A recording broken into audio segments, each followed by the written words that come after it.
My girlfriend died. Then messages from her number started arriving. The note stayed on the table for days, folded and refolded until the edges began to curl. I couldn't bring myself to throw it away.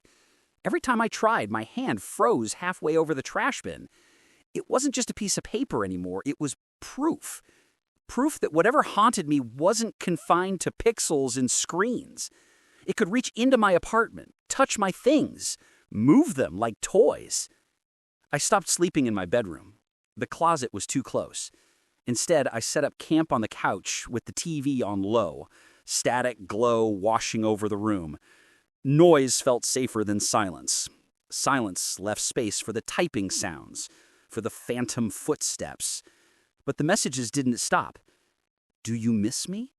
You kept it. Thank you. I'm still in the dark. Open the door again. Each one arrived at odd hours, the timestamps scattered like someone awake at all times, or someone who never slept at all.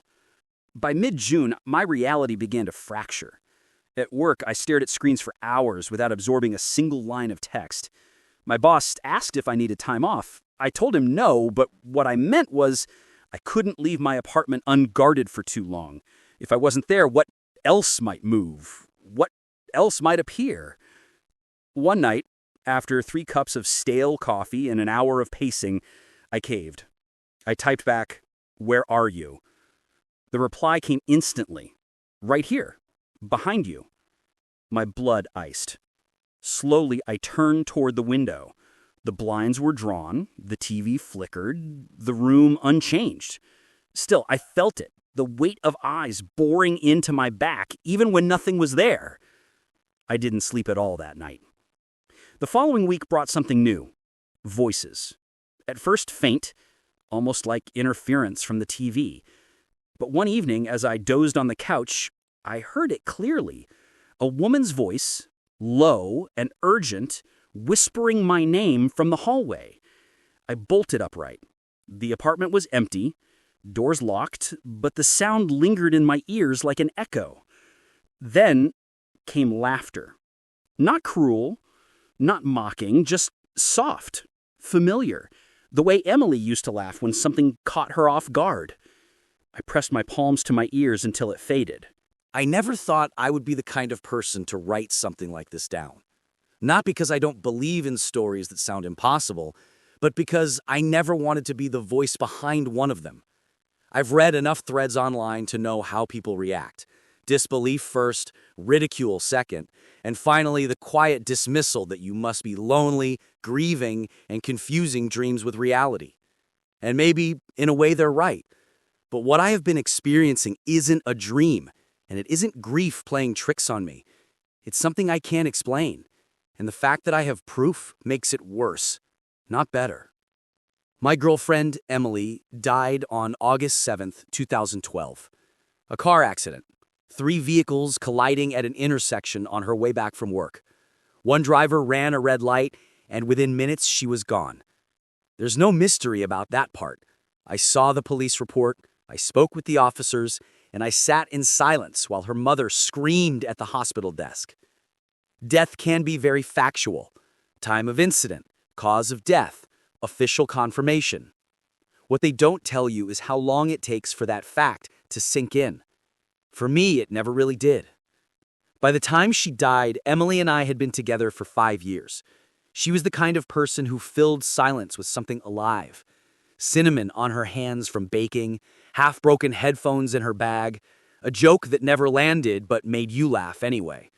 She loved camping but hated horror movies. She was strangely good with technology for someone who claims she hated screens. She had flaws too, and she never let me forget that. She told me once, "If I die first, don't sugarcoat me. I want people to remember my mistakes too." I laughed it off because who talks like that in their 20s? That's what makes what happened next unbearable. Because she had always been honest, alive in the most ordinary, tactile way. And then, almost a year after her death, I received a message from her Facebook account. It was September 4th, 2013. Almost to the day, 1 year since she died. I was in my apartment after work, staring blankly at the glow of the screen, scrolling past news I didn't care about. I saw the notification pop up. A message from Emily. My stomach dropped in that cold, metallic way that makes your hands feel weak. I opened it. Hey. Just 3 letters and punctuation. The kind of message you send when you don't know what else to say. I stared at it, waiting for the explanation that wasn't coming. People will ask the obvious question, had I kept her account active? The answer is yes. I couldn't deactivate it. I told myself it was because I wanted to see old photos, reread old posts, send her words on anniversaries. The truth is, I wasn't ready to let go. And Emily's mall had her login too, though she barely used it. Technology was never her thing. So, the rational explanation, her mom must have logged in, typed something by accident, or maybe she thought sending me a message would help me move on. I typed back, "Who is this?" There was no answer that night. But the next morning, I saw she had been active, the green dot glowing next to her name. I messaged again, firmer this time. "Please don't do this." Hours later, another reply. "Who else would it be?" I felt sick. Not scared exactly, just this crawling nausea, like when you know something is deeply wrong, but your brain hasn't caught up. I messaged back, "Susan, is this you?" Emily's mom. But I didn't believe it, even as I typed. No reply. When you're grieving, your mind makes room for impossible things. You dream of the person alive, you wake up forgetting they're dead, you half believe you see them in crowds. But this wasn't a dream, and it wasn't my mind. This was text on a screen, written in the voice I knew too well. I told myself I wouldn't overreact. I let it go. Days passed. Then, on September 10th, another message came through.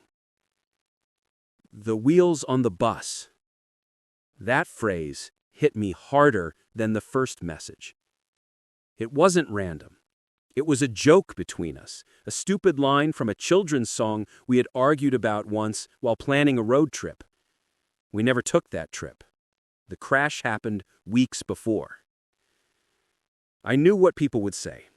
A cruel prank, someone hacking her account, someone with access, maybe even someone I knew. But the more I stared at the words, the more I knew that wasn't right. Because whoever wrote that wasn't just mocking me. They were using something private, something so small and specific that only Emily would have pulled it out. I asked again, "Who are you?" No reply. But the typing bubble blinked. It blinked for over a minute, then disappeared. You try to rationalize. I checked the login activity. Nothing unusual. Same IP region as always. I messaged Susan. She swore she hadn't touched Emily's account in months. And still, more messages came. Not often, weeks apart. Each time they carried pieces of Emily, phrases, inside jokes, even corrections of my spelling, something she always teased me about. By February 2014, things escalated. That's when Emily started tagging herself in my photos. It happened the first time on a Tuesday evening, a picture I'd taken at a friend's barbecue. Suddenly her name was there, tagged over empty space. By the time I clicked the notification, the tag vanished. But for a moment, there it was, Emily tagged in my present life. It didn't stop. Every few weeks, new tags appeared. Friends started noticing. They thought it was some glitch. Facebook isn't perfect, and weird bugs happen. But I knew, because the tags weren't random. They appeared in places that mattered. The cafe where we had our first date. The park where we argued about whether ghosts were real. My apartment doorway. Always places she had been. Always moments tied to us. Grief is supposed to fade. That's what everyone says. The human brain adjusts, the pain dulls, life fills in the gaps. But my grief didn't fade. It sharpened. Because I wasn't just losing Emily once, I was losing her again every time she appeared on my screen. I wanted to delete the account. I tried, but the moment I hovered over the option, I froze. Deletion felt like killing her again. I couldn't do it. So I left it, and the messages kept coming. At night, I would scroll back through them, reading and rereading them. Some were harmless. Hey, miss you. Others cut deeper. Why aren't you answering? Stop ignoring me. The last message in part 1 came 3 weeks ago. It was simple. Just 5 words. I'm outside. Look now. I didn't look. Not then. Not right away. Because for the first time, I wasn't just unsettled. I was afraid. I began keeping logs, screenshots, dates, times, everything. A folder on my desktop labeled innocuously, hidden in layers of subfolders, like burying evidence of a crime no one believed in. That's when the tags started again. Emily's name appearing on photos she shouldn't be in. Except this time, it wasn't just on old places. It was on photos I'd taken that day. My desk at work, the train station platform, a mirror selfie in the gym locker room. Always the same. The tag would appear briefly, then vanish. I showed one of the screenshots to a coworker. He shrugged. Weird bug, he said, already half scrolling through his phone. To him, it was nothing. To me, it was the end of rational explanations. By late March, the messages grew darker. Stop lying. I can see you. You promised forever. I hadn't promised forever. Not in words anyway, but we had talked about moving in together, about maybe, someday, marriage. Small, hopeful things. And now those words were being thrown back at me, sharpened into something I couldn't defend against. I stopped sleeping. Every creak of the building, every shadow stretching too long across the wall, felt like her. I caught myself talking aloud, begging the empty room to stop, to leave me alone. But each plea was followed by another ping, another message. One night, I broke. I typed back, "What do you want?" The reply came instantly, "To come back." After that, the activity escalated. Her Facebook account began posting on its own.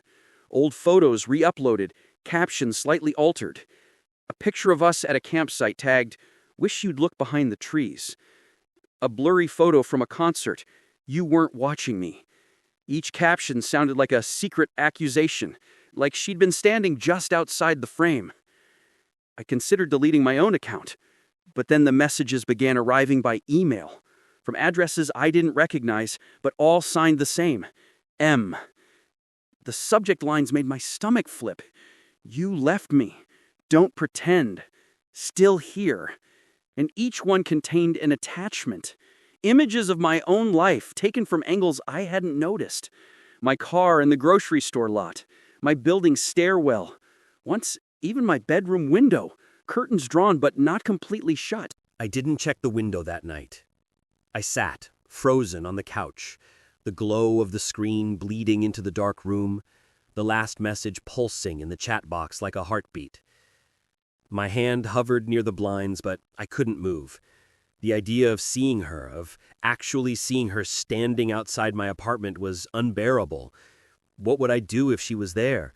Would I run, or open the door, or finally collapse under the weight of everything I'd been pretending wasn't happening? I shut the laptop instead, hard, like slamming a door on something that could walk through anyway. For the rest of the night, every sound turned sharp. A car door slamming outside was her knocking. The hum of the refrigerator became footsteps. By 4 a.m., I was so wired that even silence felt loud, pressing against my ears like static. When morning finally came, I convinced myself I'd imagined the whole thing. Maybe my exhaustion had played a trick. Maybe the message wasn't even real. Except, it was. When I opened my laptop at work, the message sat there, unread and undeniable. I'm outside. Look now. I started noticing other things around that time. My phone battery draining twice as fast, notifications lighting up when I hadn't touched the screen. Sometimes I'd unlock my phone to see the camera app open, as if someone had been watching through the lens while it sat on the desk. At first, I thought it was paranoia. But then, one morning, I found a photo in my gallery that I hadn't taken. It was my apartment door. The photo was blurry, slightly tilted, as if snapped quickly and without flash. Time-stamped at 2:47 a.m., the same night I got the message. I wanted to tell someone. Friends, maybe. But grief makes people uncomfortable, and by then I had trained myself not to mention Emily. She had become my private haunting, the kind that makes you smile politely at parties while wondering if the thing in your pocket will buzz with another reminder that you're not alone. The next message came a week later. Why won't you look at me? I stared at the text for hours. The question felt less like something typed and more like something whispered directly into my head. I typed back, "Who is this really?" Seconds later, the reply appeared. "You know." That was all. I began testing myself. I left my phone powered off at night, unplugged in another room. Still, the photos appeared in my email. I wrapped tape around my laptop camera, only to find new pictures shot from a lower angle, as if from the floor. The worst was April 11th. I woke up groggy, stumbled into the bathroom, and opened my phone out of habit. New email. Subject, look closer. The attachment was a photo of me asleep. The angle was from the corner of my bedroom, near the closet.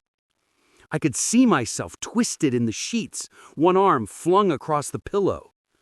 The timestamp was 3:13 a.m.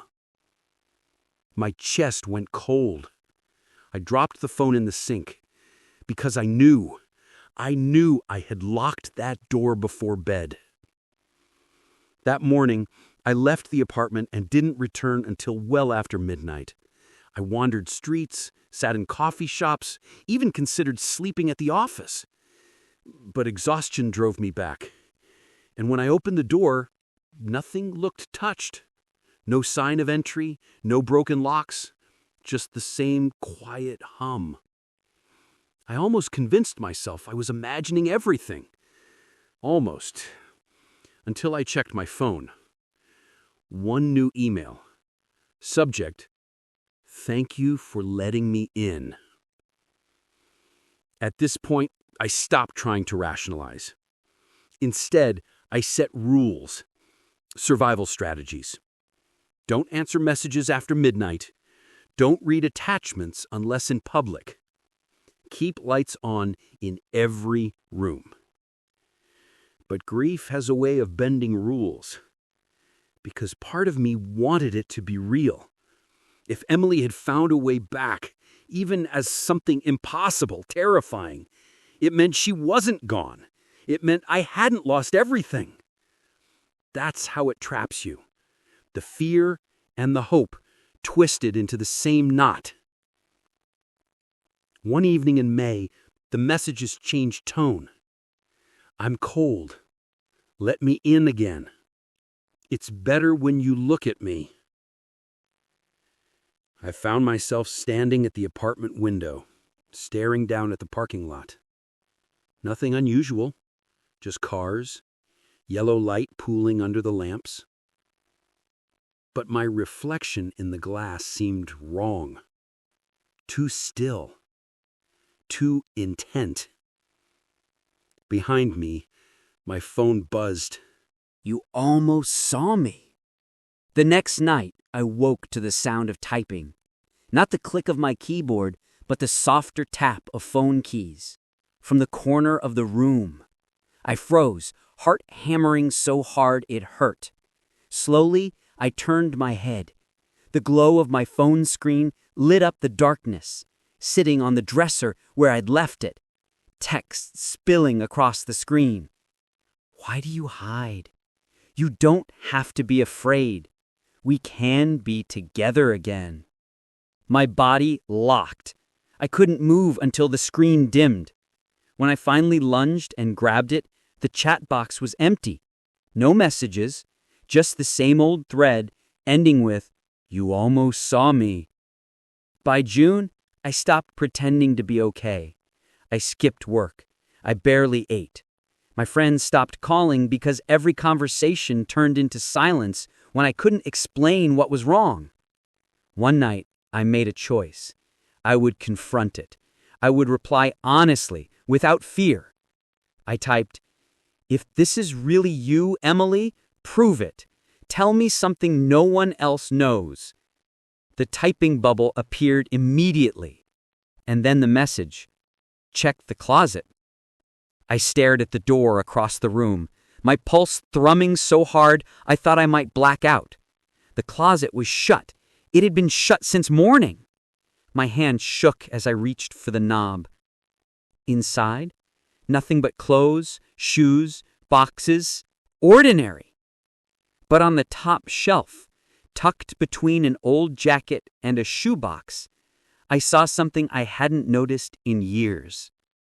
A folded note. My stomach dropped. I knew that paper. Emily's handwriting. I pulled it down with trembling fingers. It was a note she had written me in 2011, long before the accident. A silly, private thing. Something about a fight we had and how she didn't want to go to bed angry. I had lost it years ago. I never knew where it went. Now, it was here. The message buzzed again. Told you. That was the night I stopped doubting. Because the dead don't leave notes in closets. But someone, or something, wanted me to believe Emily had. And the part that terrifies me most is not whether it's her, or a ghost, or some cruel trick. It's that I answered. I let it in. I opened the door, the closet, the possibility. And whatever I let in hasn't left. I stopped denying it then. She was here. Or something wearing her voice, her handwriting, her memories. And part of me, God help me, was relieved. Because if she was here, maybe I hadn't lost everything. Maybe grief wasn't the end. But the relief curdled fast. One evening, I came home to find the closet door open, wide. I hadn't touched it in weeks. Inside, all my clothes were pushed aside. In their place, new sticky notes lined the wall. Together, they spelled out a message. Lie down. Let me in. I backed out, slammed the door, and dragged a chair against the handle. That night, I dreamed of Emily. Not the Emily I knew, but a warped version. Her eyes too wide, her smile stretched until it hurt to look at. She crouched in the closet, whispering for me to open the door. I woke drenched in sweat, the chair still pressed against the handle. By August, I was unraveling. Friends texted to check in, but I ignored them. Work calls went unanswered. My world shrank to the apartment, the screens, the messages. And then came the one that broke me. It wasn't supposed to be like that. You were supposed to be with me. Attached was a photo. Not of me, not of the apartment, but of the accident. The car wreck. The mangled metal. The blood on the pavement. I had never seen that photo before. It wasn't public. I hadn't been there when it happened. Yet here it was in my inbox. The message followed. You should have been in the car.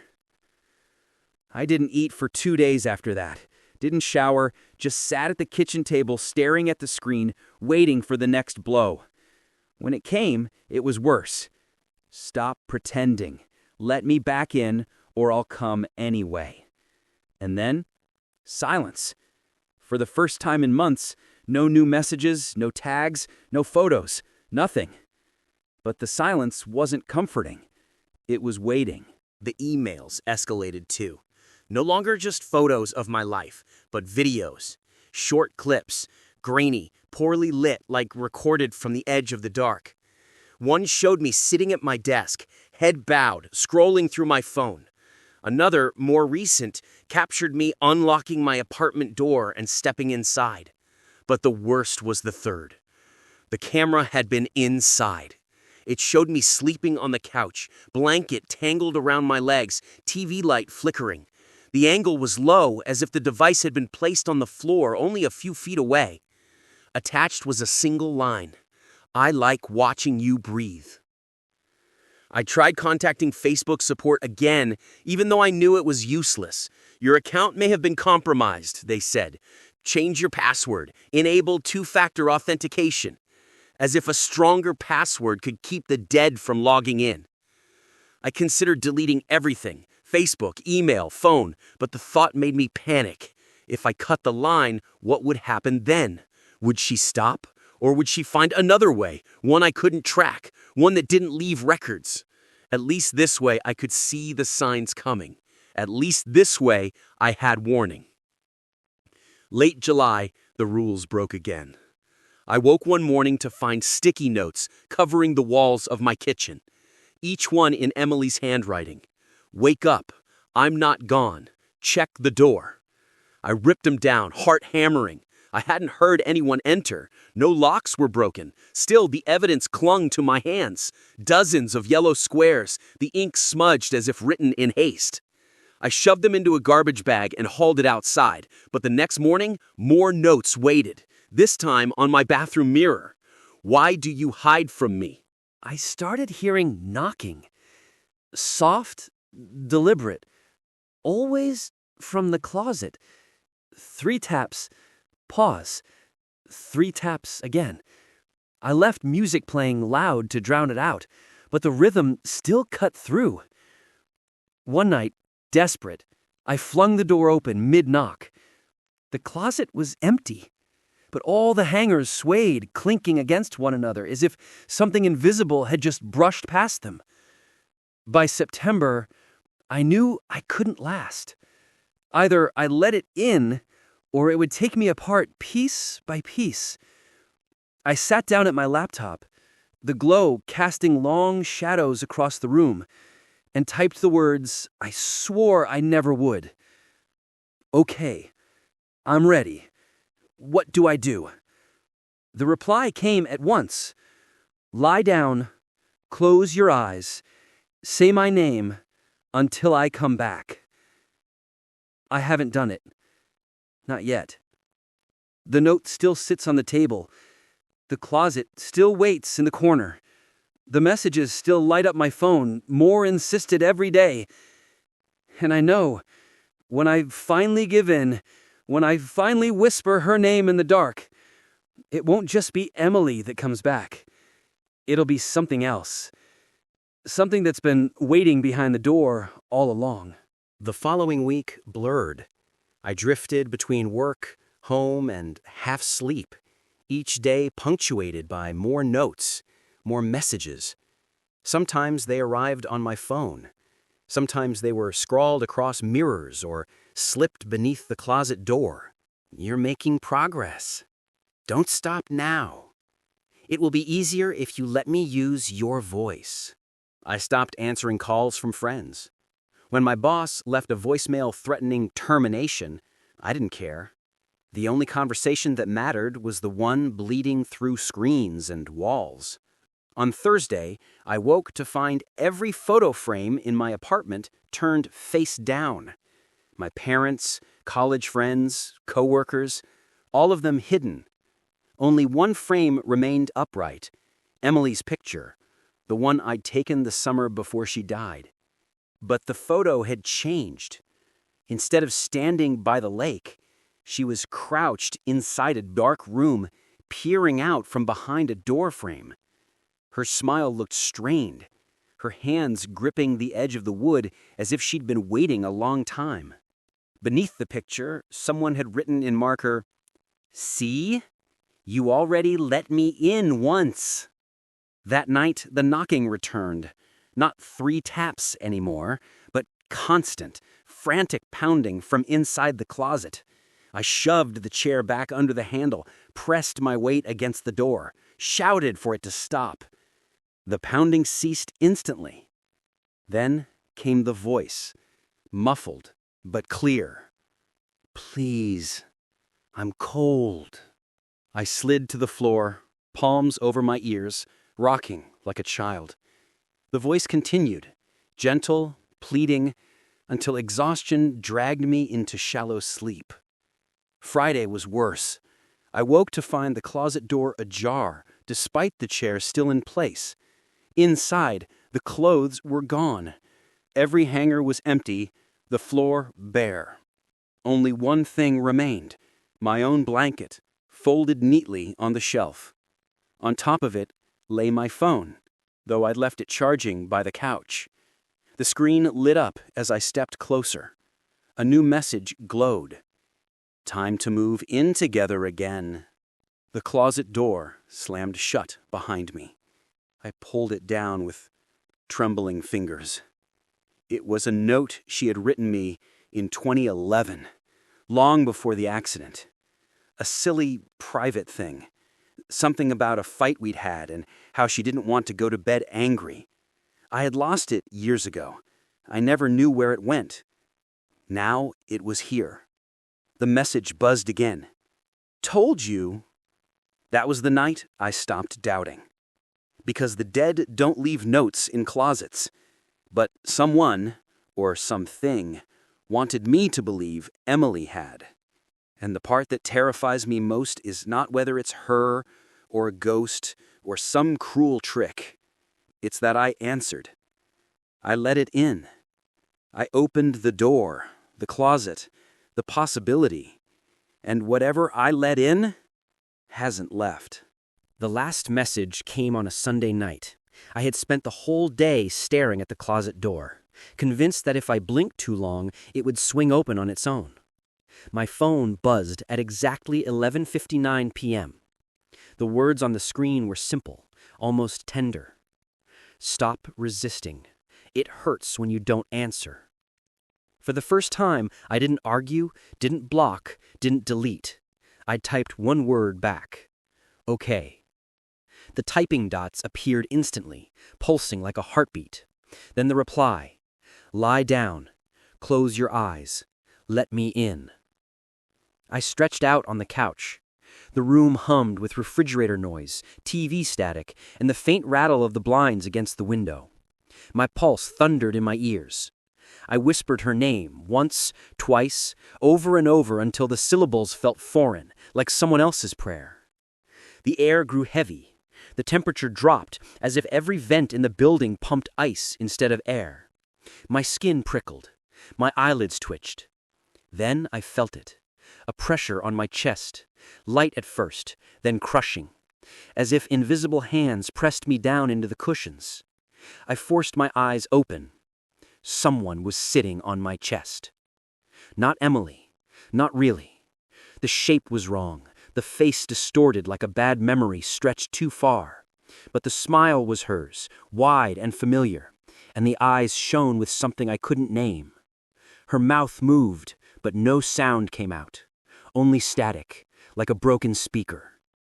I screamed, or thought I did, but no noise left my throat. When I woke, it was morning. The TV was off, the blinds still drawn. My chest ached as if I'd run miles, but otherwise everything was intact. On the table sat a new sticky note. The handwriting was hers, neat and unmistakable.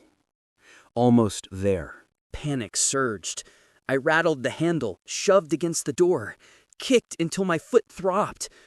Finally, it gave way, and I stumbled into the room. The apartment was wrong.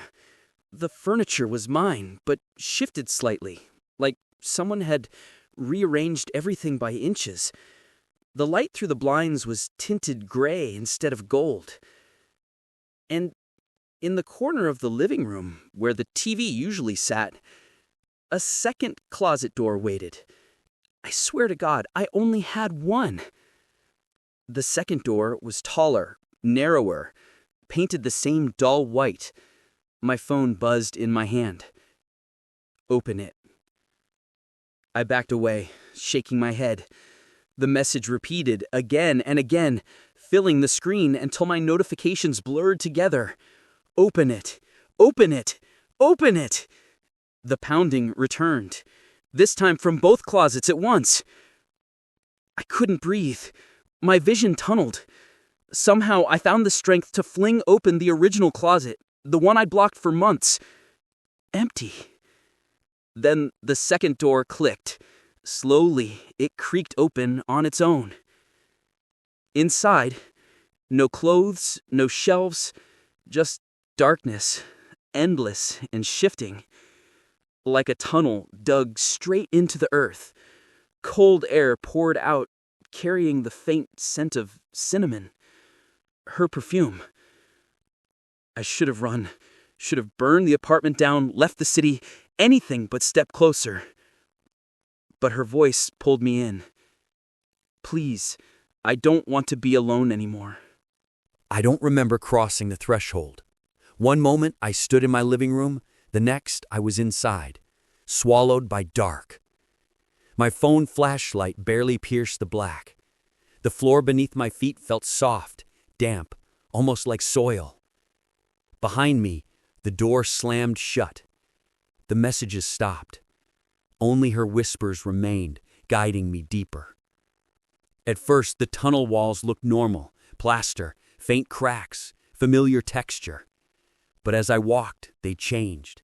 Patterns of words etched into the surface, the same handwriting from every sticky note. Missed you. Almost home. Stay forever. I touched one and felt warmth, like a pulse beneath the plaster. The wall shivered under my hand. The air thickened, harder to breathe. My legs moved without thought, pulled forward by invisible strings. Then I saw her. She stood at the end of the tunnel, just beyond the reach of the light. Emily, in the dress from the photo by the lake, hair loose around her shoulders. She smiled, wide and familiar. But her feet didn't touch the ground. They hovered inches above, swaying as if balanced on unseen strings. Her head tilted, too far to be natural, eyes unblinking. When she spoke, her voice came from all directions at once. You found me. Now let me in. I ran. The tunnel stretched, warped, the walls closing in like jaws. My phone flickered, then died, plunging me into total dark. Her laughter echoed. Not cruel, just patient. You'll come back. You always do. I slammed against the door, fumbling the handle, spilling out into blinding light. I was back in my apartment, or something like it. The couch was there, the table, the overturned chair. But every photo on the walls now showed Emily. Different poses, different rooms, some I didn't recognize. Dozens of versions of her smile followed me as I stumbled forward. My phone buzzed once more. Welcome home. I don't know how long I've been here. The clocks don't work. The windows show nothing but static gray, like frosted glass over an endless storm. The doors lead only to more rooms, each one slightly different, each one filled with more photos of her. Sometimes she appears in the corners, watching. Sometimes she whispers from the closet. Sometimes she crawls out halfway, her eyes too wide, her smile too sharp, before retreating again. I stopped fighting. Because every time I resist, the pounding grows louder, the notes multiply, the air thickens until I choke. And every time I whisper her name, just once, the noise fades, the air clears. For a little while, it feels like love again. If anyone finds this, my laptop, my notes, my account, don't follow the messages. Don't answer. Don't open the door. Because once you let them in, you don't get out. Not really. You just move into their world, piece by piece, until you can't remember which side of the closet you started on. And when the knocking comes for you, and it will, don't say her name. Don't make my mistake.